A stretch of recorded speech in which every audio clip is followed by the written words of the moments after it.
Oof, fantastic. That's a bit stressful. Okay, so this is what we did last week on the data management journey map. That was our focus, or the pot of gold, in terms of what benefit does data governance get out of data modeling. That's always important. How do these different areas interact with each other? So we did that. Now we on the data citizen.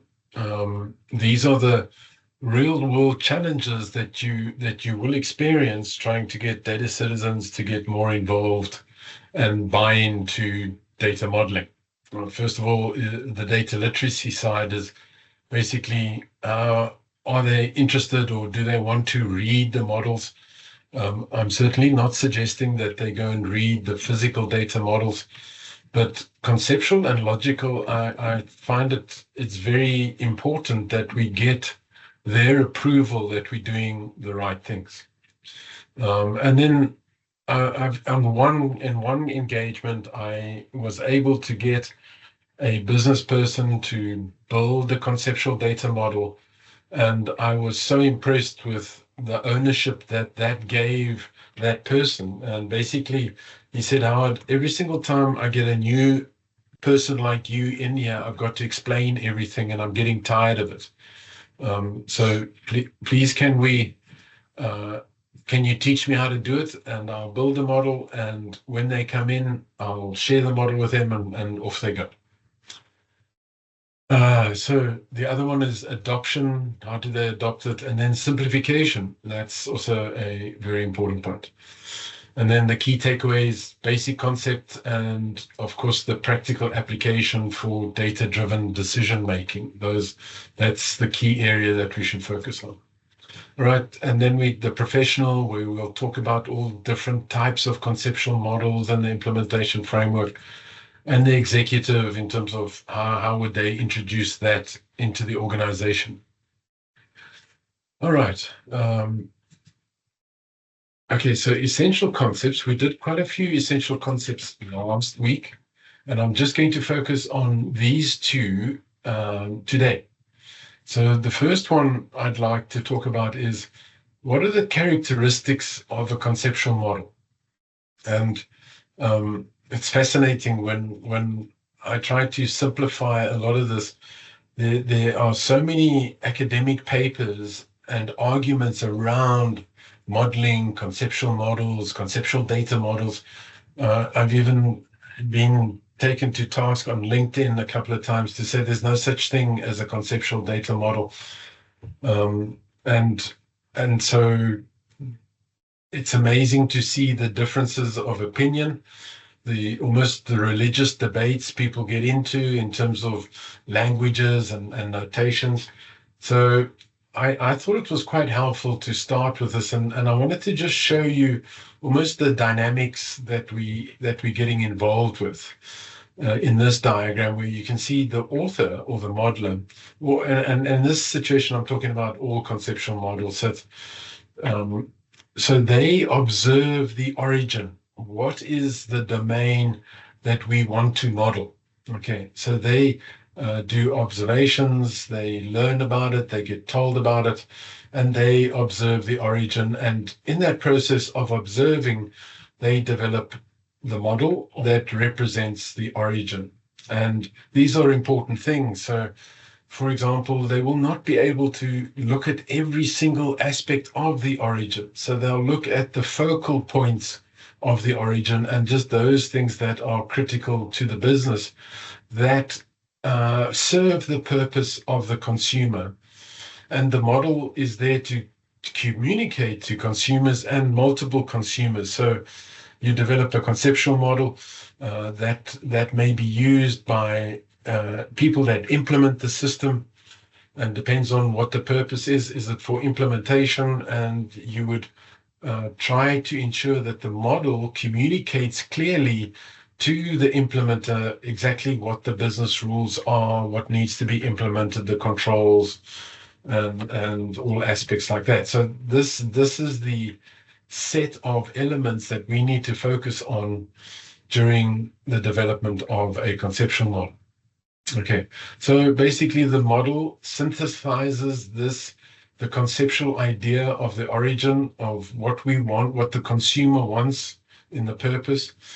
And there's an assumption of a role which it fulfills a function. Okay, so what is that function? We must clearly understand that purpose.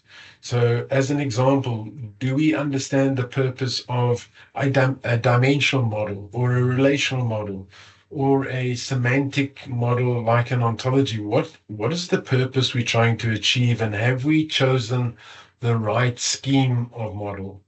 That's almost one of the first steps you take.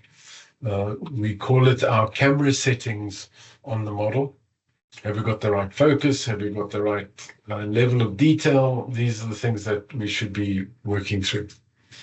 So these are the characteristics that I've put together. First of all, it's that relationship to the origin. It's a conceptual model of something. It's a domain of discourse. It's a domain of interest. It's a perspective of a human. It may be virtual. It may be a statistical model.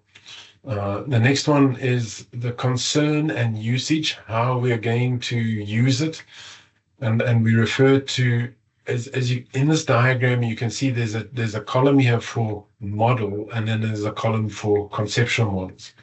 So typically the modeling is we use the model to understand, we use the model to communicate things that are happening. For example, a biology model. These are or rainfall and the water flow, those type of things. We're building a communication mechanism, and hopefully that we can then agree that this is the way things work in nature or whatever is happening. That's what we're trying to get agreement in. Now that's some level of modeling.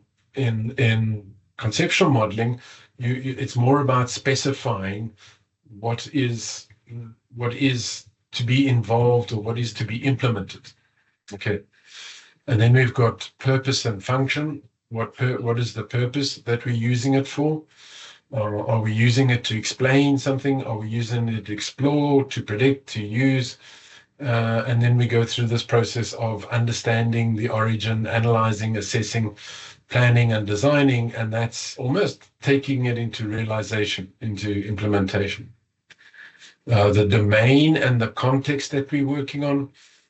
So the domain may be, when we refer to the domain of the origin, it's a domain of interest. It's a domain of experience, for example, a business process.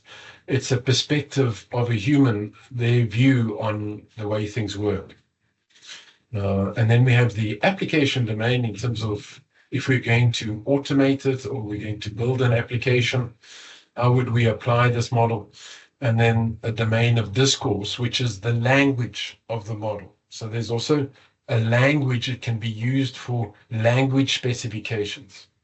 Okay. Then we have the context, and we have to pay attention to the context of the modeler, the person doing the modeling. They could have a very different view of the consumer or the person of interest. The environmental context, so where is this going to be implemented? And then we have a social context, so it could be a community and a temporal in terms of time and space that we're working in. So that's what we need to understand.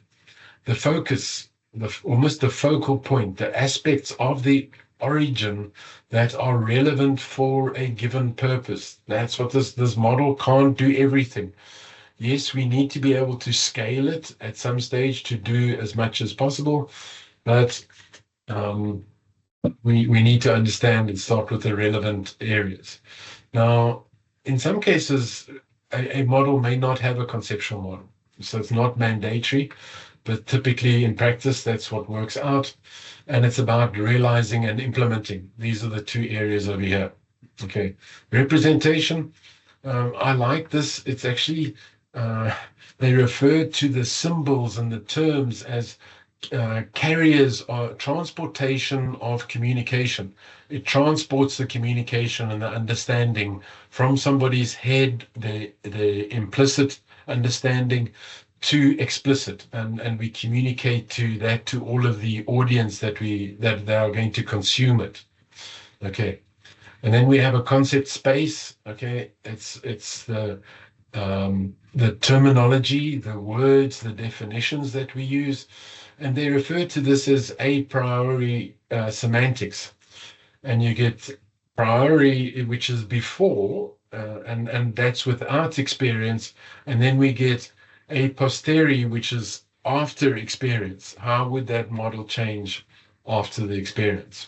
And then we have concept relationships. So these are all the different aspects of data models that people need to be aware of. And especially our data citizens, when they ask us to build a model or to build an application, we need to be able to explain these different aspects to the business people or the community that we're developing it for. Okay, so some interesting questions now. For example, the first one is this UML model conceptual or just a model? Okay, so I'd love to just pause there and ask some of those people that have been modeling for a while to give me an answer, and then explain why they believe it's a conceptual model or not. So who would like to answer me on that? Is this a conceptual model? Howard, I think there's too much detail in this model already for it to be a conceptual model. Right. Sure, you can extract the nouns from it and have a more pure conceptual model. But once you start listing attributes and even giving them data types, you're really descending to logical. Okay. All right. Now, it's actually a nice debate that came up, and this is why I presented it. When the industry refers to conceptual modeling, they don't make the differentiation between conceptual, logical, and physical. It's basically, is this a representation of the concepts in the business? So you already, these are the types of things where we get into misunderstandings, and when we communicate with the business, and a lot of the times there's not technical detail in here, so it's a conceptual model of the domain in which this model is operating in. Mark, does that answer your? Oh yeah, no, I agree. I find the listing of attributes distracting. When I look at it, I do a conceptual model, I've got the nouns of the business in there. And in fact, that is in fact, that wouldn't necessarily have relationship lines either. Yeah, and I suppose that's when you get into a subject area model, which is also a conceptual model that may not require relationships. You're right. But if we go back to the definitions of these things in terms of concept relationship, that is the actual definition of a conceptual model. So you're right, it's not a must, it's not mandatory, but it's there to understand that. So the answer is the real proof that academics use to justify that this is a conceptual model is that it has a meta model or a language that describes the elements on this conceptual model. Okay, so you can see it is a class, there's associations, there's an attribute, there's types of attributes, and there's this other level of association, which is called an is-a and has-a. So this is one of the checks that they use to determine whether a model is conceptual. And remember, we're talking about data modeling, we're talking about statistical modeling, we're talking about any form of modeling that we can refer to, even business process modeling and things like that. Any model is a conceptual model if it has a well-defined concept space, so that people understand the representation that we're referring to. So the answer is yes. It has a concept space and it has a priori. I keep on battling to say this, but it has a set of semantics defined before you can read the model. So there's a meta model of the UML ER diagrams. Okay, and it has a concept relationship, which is interesting. There's this relationship of going from the meta model to the entity relationship model and back again. So there's the ER model is an extension of the concept space, and it has this has an intention. Okay, so those are some important points, and we sort of now getting to, this is a 4-layer model that people use. So there's general purpose modeling, and then domain specific modeling, as in business process modeling. And here is also a way of assessing the different concept models. Now, what I find interesting is that they have designed something called OrgML, which actually looks at an organizational perspective, and it looks at all of these schemas together. So it looks at organizational strategy, it looks at IT applications, it looks at data, and it looks at risk. So it can actually bring all of this together into one model. So these models are getting rather complex and important to be able to assess the impact of the system that's being used. Okay, so here's an example of a business process model, and you can see at a very high level, here is the flow of the process map, and then they've got cost and time. They can break it down into, if you've ever done activity-based costing, you would recognize this, and you'd measure almost the cycle time in which the process it requires to deliver on. So it starts, and then we have the sales agent checking availability. If it's not available, if it is available, they'd inform the customer, and then the order can either be accepted or rejected, depending on the fact that, oh shucks, I don't have that item to go into my shopping cart, and the customer may say, sorry, I don't want it then. So that's a high level process. Now, can you see that this is also an aggregated level? There's also level aggregation. So this model is telling me these are my average costs across these 3 instances of the process. So I've got aggregated data. So I'm hoping you can start seeing now how these models are coming together, and you're getting data and levels of aggregation, levels of perspectives that you can pick up on this data model. Okay. And then we've got an instance, which is, I received an order. This was order 0. I checked for availability. It was not available. I informed the customer, and the order was rejected. So that was the flow of. Now, I'm hoping you can see that when it comes to business processes, they use lots of simulation and digital twins. And that's what we were talking about last week in terms of being able to monitor the processes and to aggregate and look at it different ways, and then to simulate the activities and the waiting queues that happened in these business processes. That becomes very important in a business process or workflows. Okay, now, Mark, this was trying to deal with your question.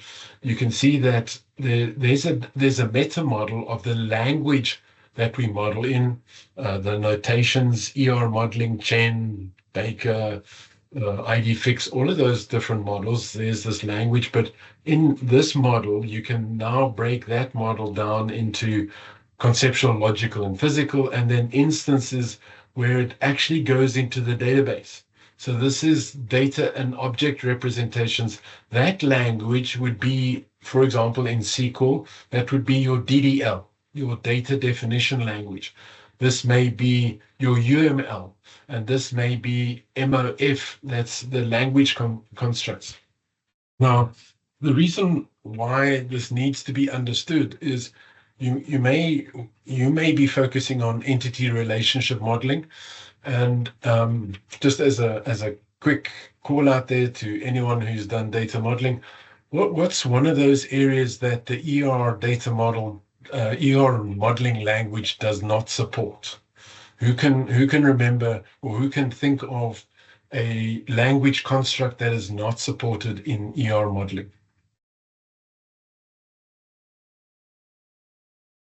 Let me ask Veronica, do you know which element is not, in which language construct does not appear in ER modeling? In ER modeling, isn't it something to do with exclusivity with subtyping? Yes, there's that one, and then there's another one which makes it even harder to make use of. Anyone? It's got something. It's temporal. Remember, entity modeling or ER modeling doesn't have that temporal aspect, and that's why time-based modeling was added as a scheme that came about. So this was a problem with the language. It had a language construct. Now, what I've picked up on doing more and more investigations in terms of ontology, you have to choose the type of ontology that you're going to work with. For example, am I going to be working with or a hierarchical aggregation, or am I going to be working with a part of ontology? And you actually go with different language constructs to represent those type of relationships. Now, so you can, and we should be paying attention to what are the language constructs of the meta model before I choose the meta model, or don't try to fit in temporal business requirements into an ER diagram. It's not going to work. Okay. Now, UML, on the other hand, UML goes a lot further than entity relationship. It also has action diagrams and behavior.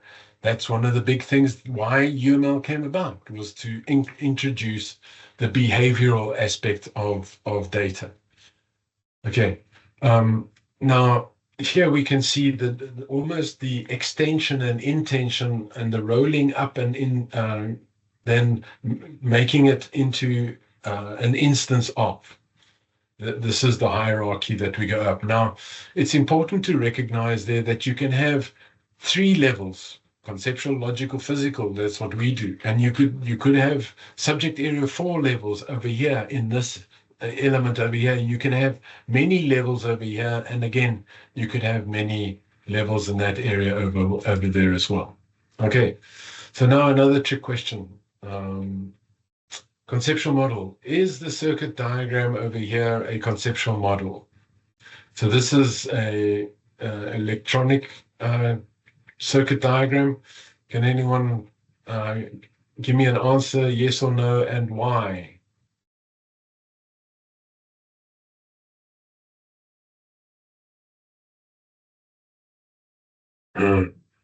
Yes, Mark.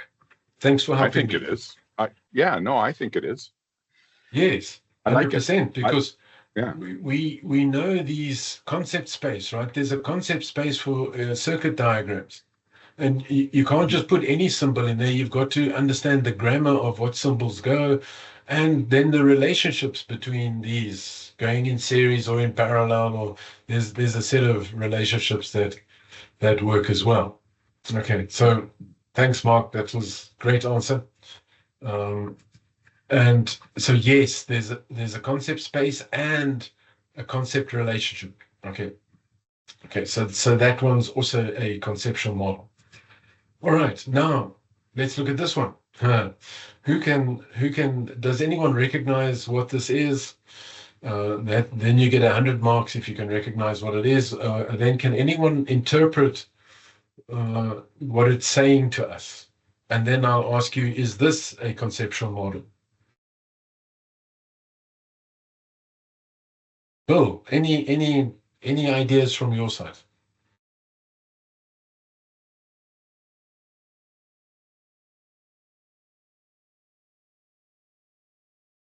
Yes, that's the language that it had. The actual name is, this is the name of it. And what it does mean is that basically the gods are listening to us. Okay, that's what it's all about. So you can see these are ears, and there's a god, and then there's the king, and then there are the subjects. And you can see there's the head of the house, which is a male, and then we've got the woman behind, and then the children. Okay, so this is a a communication that they had or a model that they had. Now, the question comes in is, do we believe that this is a concept model? Would anyone like to, according to what we've just spoken about, would anyone like to have a guess as to whether it's a conceptual model or not? I'll play. I'll vote yes, because it describes the family and the relationship between the members of the family. I know I can read this and say, okay, a family with 5 people lives here. Yeah. Assuming this is, stuck to the wall. Yeah. Now the answer is actually maybe, because we don't know whether all these symbols are understood. We have guesses at it. We can guess that's what it means, but we don't have that a priori semantics. So that a priori semantics is not defined, and therefore there's no evidence of a concept space, and therefore that may not be a conceptual model. So I'm hoping you can see that understanding of the concept space is rather important to us in terms of our modeling. All right, so now we're going to this. I'm sure you may have seen it on the post. They call it the Triptych dimension of conceptual modeling. And I actually quite like that as a way of explaining to my business people what this is all about and what dynamics are in play. So here's an example of what they call a diptych. Veronica, is that the right way to pronounce it? Diptych or Triptych. Diptych. Okay.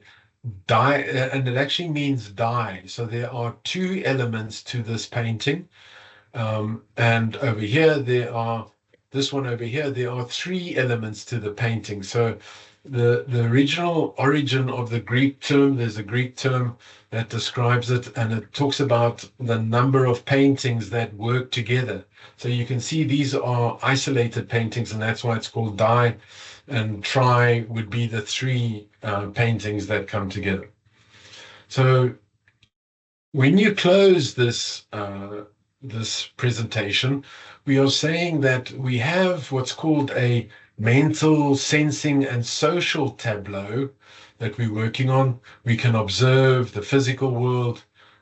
We have a challenge in terms of understanding the mental world, the beliefs, the perspectives, the trust, and the cognition, and the thinking that our business SMEs are going through. And then there's a social world in terms of that community of practice. So what we're trying to do is we're trying to extract this and create artifacts of what is happening in the world so that we can implement a system to do this. Okay, so we have what's called a linguistics dimension, and then we have an encyclopedic dimension that we're referring to. And when we open the right wing, okay, this is where our language or our linguistics get defined. That's our linguistics. That's the conceptual model linguistics, or the concept space, the meta model that we're talking about. And here is a view of what the model would look like in reality when we are finishing the modeling. And you can see here it goes from a meta model, which is this one, to a meta model, that's the concept space, to an actual conceptual model or a data model that we're referring to. Okay, and when we go and we open all of the sides of the painting, you can see here we've got the encyclopedic dimension. This is the ontology and the words that we use, and the thesaurus and perception versus reality. This is what we're trying to observe.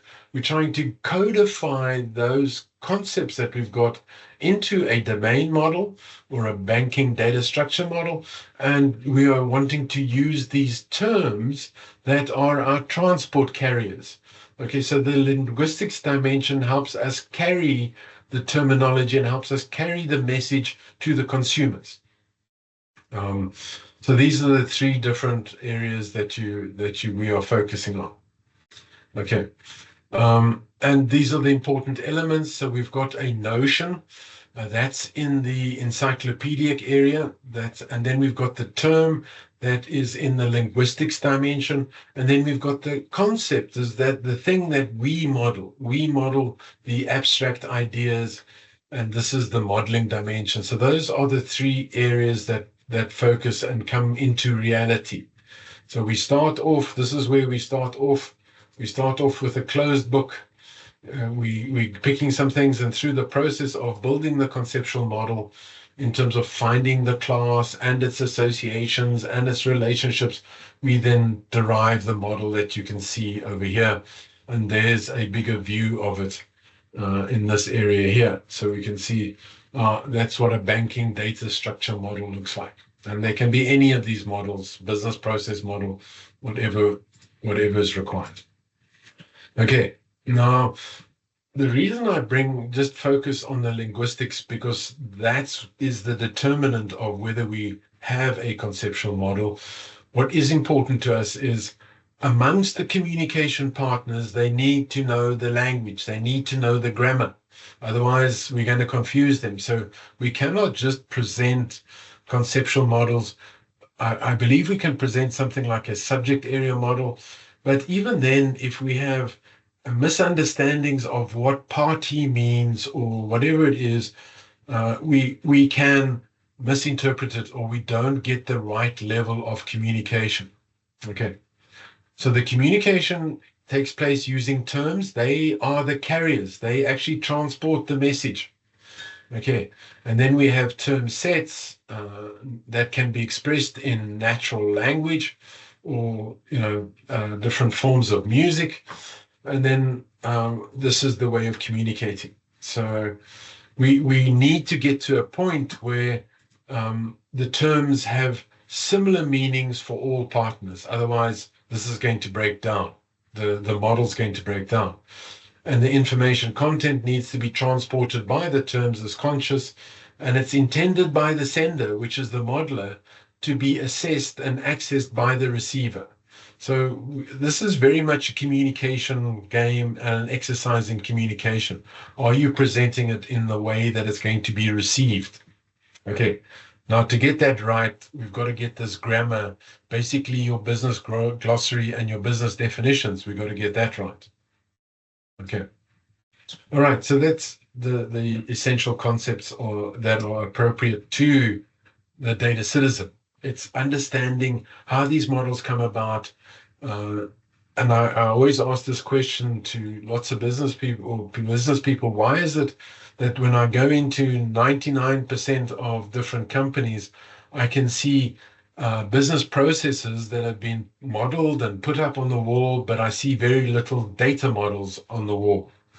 And they seem to be able to understand the process language a lot better than they understand the data modeling language. Now, is that a problem that we have, that as professionals, we're not communicating it properly? We're not explaining the grammar. We're not teaching them the grammar. We have to assess, why is it that we see walls and walls of process diagrams and very little data model?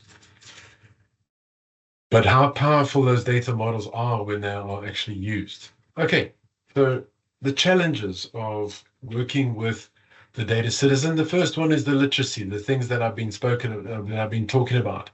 The next one is adoption. Well, why must I do this? Isn't this just a technical thing that you're going to use to implement? Okay, why is it so important to me? And then how do we achieve simplification? So we've got a very complex domain, and they may see it as very complex, and they may be concerned that you're not going to be able to simplify it, or you are oversimplifying it. One of the two. They are going to be concerned about either one. Okay, and the key takeaway is, how do we get conceptual modeling, data modeling literacy? And then the practical application is, how do we use it to inform data-driven decision making? Okay, that's really what we want to encourage them on. So I've tried to break down data modeling literacy and how do we read the data model. And these are the different models that we need to teach them. First of all, the concept space. Then we need to teach them the subject area model. And as Mark rightly said, there are no relationships between these subjects. Okay, they just almost sit at different areas. They've got different positioning, but there's no relationship between those entities or concepts. Okay, and then we've got the conceptual model, and I've just skipped out a few. It was getting a bit hectic. And then we come all the way down to a database, which is a conceptual schema or a data model of a conceptual schema of the database. And I broke this down here to actually show you that these days we've got all sorts of different types of tables. We've got system tables, file tables, which is the document database. We've got external tables, which is a virtual database of data sitting outside of the SQL Server. And we have graph databases. So within one data, you can have many representations. Okay. So how do we go about training on the linguistic dimension? I see them as two sides. One is the modeling grammar, and then one is the business grammar. Okay, so how do we build and how do we get them to understand the modeling terms that are to be used, then the business terms, nouns and verbs, subject, predicate, object. So it's very helpful to spend time with the business with some text that they write and show them, can you see that this person or this client, that noun exists there, and this relationship is in this word, in this paragraph over here. This is how I derived my relationships and the elements of my data model. And then also, how did I get the business rules? How do we get the business definitions and naming standards? How would we develop that? And then the next one to reading the model is try not to get them to come in here and start at the database level and then work back. Rather bring them down from the meta model to the subject area model to the conceptual model to the logic. That hiding of detail is very helpful when we're trying to train our data citizens. Okay. They can pick that up very careful. I like Mark's reference of those attributes are causing confusion. They're making the model too complex, and we need to simplify. And it's called abstraction for presentation. There's the term. There's a phrase that we use. These levels over here are abstraction for presentation. Okay. Now, what I like to do is teach them how to argue about a data model. What we need to ensure is that when our data citizen gets presented with a data model that the data modeler has done, how do they argue? How do they reason with the data model and ask them questions about the data model that has been presented? So they should be able to ask, for example, how well does the model capture the requirements? So I like using a model scorecard. Certainly the SME should be able to go through it to say, here I specified a requirement, where is it in a data model? And then when I look at a data model, I say, but that's not in my business requirement. Where did you get it from? Okay, so you can look at what was missing from the scope and what was added to the scope. So you can do a Venn diagram of the stuff that's outside of the requirements and the stuff that's missing from the requirements. So how do we get them to argue about a data model? Teaching them how to assess the quality of the model. How is this model going to ensure completeness? How is it going to ensure uniqueness of every employee that's there or every customer? And then, so that's the quality expectations, and then discuss the level of abstraction. I think we know that that party model or things like that, they're very helpful to the data modeler, but they can cause all sorts of damage. Do you know the difference between a data modeler and a terrorist? No. You can negotiate. Right. Okay. Yeah. And so nice to be able to teach the data citizens how to negotiate or how to criticize. But will it work? No, that's a different story. Okay, so can they assess a model? Can they argue with it, other than saying, well, let me call a friend and hopefully they can help me? Okay, then how do we write a model? How would we teach them to build a model? And again, these levels of detail are very helpful in terms of being able to add the detail when it's required. Now, learning to read, of course, you're not going to start writing if you don't know how to read. Learning to argue, the benefit we get out of training people how to argue is that they know how then to write a good data model. Okay, there's nothing worse than having different perspectives as to what is a good data model and what is a bad data model. We need to get to a common understanding. Okay, start with the conceptual, define the concepts, build the concept definitions, identify the nouns, then find the verbs, subject, predicate, object, okay, and then help them with diagramming principles. So how do they use white space to communicate? How do they order the elements on the diagram to make sense? One of the things we teach in data modeling is when you read a diagram, you should read in a clockwise fashion. Okay, now that means that you should order your entities in a clockwise fashion in terms of the priority, the importance of the entities. Okay, all right, so if we look at this, this is almost the client has an agreement to buy an article, a book in this situation. These are the two elements that are critical to us. And so we sort of read it in that way. Okay. All right. Then getting the adoption right. How do we get the adoption right? Of course, one should always look at this in terms of change management or ADCAR. How do we explain the benefits? That's part of the awareness training. And these are the elements that I have seen being used over and over again. Business definitions. Do we all agree on the business definition? What is a customer? And if the business is getting frustrated with all of this confusion and the lack of consistent definitions, that's when they start seeing the technique or the method that we can use to address this confusion by building a data model. Expressing the business rules.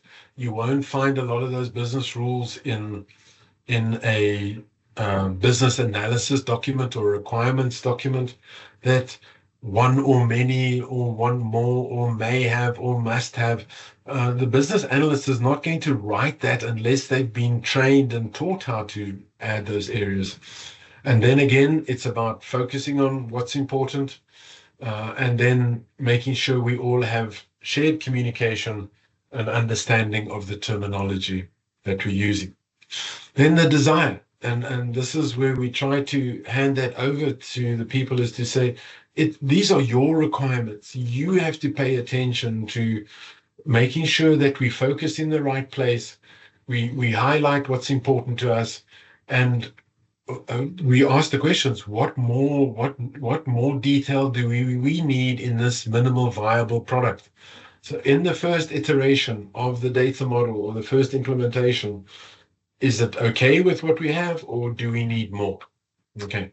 And then, of course, the next one is the training, how to read the concept space, how to understand the grammar, how to communicate, how to argue. There's lots of training and engagement. So I see how to argue in engagement and how to train and how to read. That's the training that we talk about. Okay. So simplification, how do we achieve simplification? Well, conceptual modeling is probably the core construct of capturing complexity.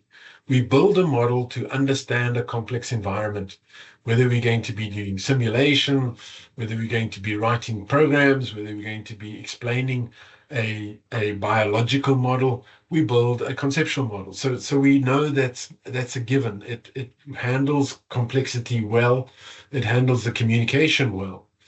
Okay, then using the multi-level modeling, that's the point that Mark identified, abstraction for presentation, conceptual, logical, physical, and then the instance of it. Okay. Focal point modeling, so very helpful. When you want to choose the type of language that you need, you should be looking at the purpose and the intention. So UML is classes and objects and behavior. Entity relationship is entity and relationships. ORM, roles and facts. FCO, that's communication acts. What is being communicated? What is the message that's being conveyed? ELM, that's ensemble logical modeling. Those are core business concepts, natural business relationships. Okay, that's the focus. We pay attention to that. Data vault modeling, we pay attention to the hubs. Anchor modeling, we pay attention to the anchors, and what these last three do is they actually separate the areas of the business that can change and just focus on the area of business that's important to us. That's the focal point. That's where we need to focus. Okay, and then the last slide is about how do we use this to view our data-driven decision making. Okay, so if we look at decision science and we analyze the decisions and actions that we need to make, the first step that you have to bring and understand are what are the critical elements in the process of making a decision. Do we understand it? Does our data model have these things? And does it have the right level of quality to make these decisions? Thanks, Mark. Have a good one. And then the last one is, can we ensure that these models will protect the decision quality? Please, I'm not talking about data quality. I'm talking about decision quality. We need, and so many times when I do data quality modeling or do data quality assessments, one of the problems that I get into is this scenario of not having the right level of impact, and then why didn't it happen? What was the root cause? A bad data model. Okay. Now, things like timeliness and things like that also gets into ETL and data movement. So I'm not talking about those, but the core dimensions of uniqueness, of completeness, of accuracy, and that valid domains. This is all data modeling. So we fix these problems by paying attention to the data modeling, and then we can ensure that depending on the decision and the actions, we've got the data to support that. So that's basically the core element that we need to focus on. And that I made that in time today. That I didn't have too many questions. So I can just now pause to see if anyone would like me to review something that I may or may not made sense there. Any questions, observations?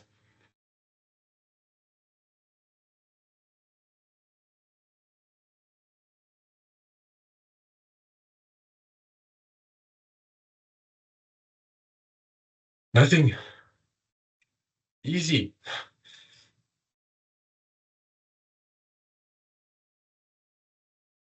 Okay.